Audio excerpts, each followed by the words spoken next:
కొంతమంది నోరు తెరిస్తే శాపనార్థాలు పలుకుతూ ఉంటారు. ఎప్పుడన్నా చూడు దరిద్రపు మాటలే. నోరు తెరిస్తే చాలు శాపాలే పలుకుతూ ఉంటారు. తగిలారా? మీకు తగిలారా? మన ఇళ్లలోనే తగులుతారు ఇట్లాంటి సరుకు. చెప్పాలా? నోరు కొంచెం మార్చుకో. నోరు తెరిచి దీవించటం నేర్చుకో. శాపాలు పెట్టడం పెద్ద గొప్ప కార్యమేం కాదు. దీవించటం నేర్చుకో, శుభం పలకటం నేర్చుకో. నువ్వు దేవుని బిడ్డవి, నువ్వు దేవుని కుమారుడివి, దేవుని కుమార్తెవి. దేవుడు పలికినట్టు పలుకు.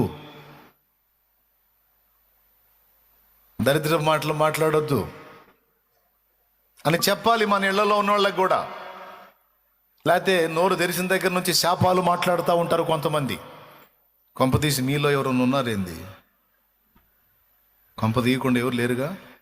రైట్, మాట్లాడకూడదు. శాపవచనాలు, శాపనార్థాలు మన నోట రాకూడదు. ఆశీర్వచనమే పలుకుడి కానీ శాపవచనం పలకొద్దు అన్నాడు. దేవునికి స్తోత్రం. మరి పరిశుద్ధులు నోరు తెరిచినప్పుడు, భక్తి పరులు నోరు తెరిచినప్పుడు ఏం రావాలో తెలుసా? శుభమే, ఆశీర్వచనమే, సమాధాన వచనమే, స్వస్థత వచనమే, జయానికి సంబంధించిన వచనమే రావాలి. కానీ ఇక ఆపోజిట్ రాకూడదు, నెగిటివ్ రాకూడదు. ఒక రోగి దగ్గరికి నువ్వు పోయి నిలబడ్డప్పుడు నీ నోట నుంచి ఏం మాట రావాలో తెలుసా? నా దేవుడు నిన్ను స్వస్థపరచగలడు. అది వైద్యుల చేత కాకపోవచ్చు, నా దేవునికి సాధ్యమవుతుంది. ఆఖరికి నీకు బలహీనత ఉన్నా సరే నువ్వు అదే మాట్లాడాలి. ఈ మాయదారి రోగం ఏందో నాకు వచ్చి సచ్చింది అంటే పక్కోళ్ళకి రాలేదని. కొంతమంది డైలాగ్, తమ్ముడు ఈ దరిద్రపు రోగం ఏందో, ఈ పాడు రోగం ఏందో, ఈ మాయదారి రోగం ఏందో నాకు వచ్చి సచ్చింది అంటే పక్కోళ్ళకి రావట్లా. వాళ్ళందరూ హాయిగా ఉన్నారు, ఆనందంగా ఉన్నారు, నేనేమో ఈ బాధపడుతున్నాను.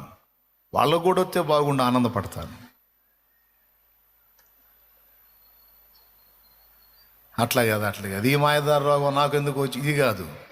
ఒకవేళ ఈ రోగం వచ్చినా అది లేకుండా చేయుటకు నా దేవుడు శక్తివంతుడు. అన్నా నీకు ఈ బలహీనత అంటగా, అక్క నీకు ఈ బలహీనత అంటగా అంటే, అయ్యా నాకు భయం లేదో, ఎందుకంటే నా దేవుడు ఆయన పొందిన దెబ్బల చేత నాకు స్వస్థతనిచ్చాడు.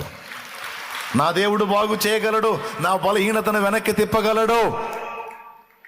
ఎందుకంటే నిశ్చయముగా అతడు మన రోగములను భరించెను, మన వ్యసనములను సహించెను. అతడు పొందిన దెబ్బల చేత మనకు స్వస్థత కలుగుచున్నది. ఇది నేను నమ్ముతున్నాను. నీ ఇంట రోగులుంటే వాళ్ళకు నువ్వు చెప్పాలి, భయపడవద్దు, వైద్యులకు సాధ్యము కానిది మన దేవునికి సాధ్యమగును. వైద్యుడు స్వస్థపరచలేనిది మన యేసయ్య స్వస్థపరచగలడు. నేను చాలాసార్లు చెప్పాను, మళ్ళీ చెప్తున్నాను. నిజంగా మీకు విశ్వాసం ఉంటే రోగి అయిన మీ కుటుంబ సభ్యుని మీ ఇంట్లో మీరు కూర్చోబెట్టుకొని నలుగురు కలిసి రోజు ప్రార్థన చేయండి. రోజు ప్రార్థన చేయండి, సమాధానం వచ్చేంత వరకు ప్రార్థన చేయండి.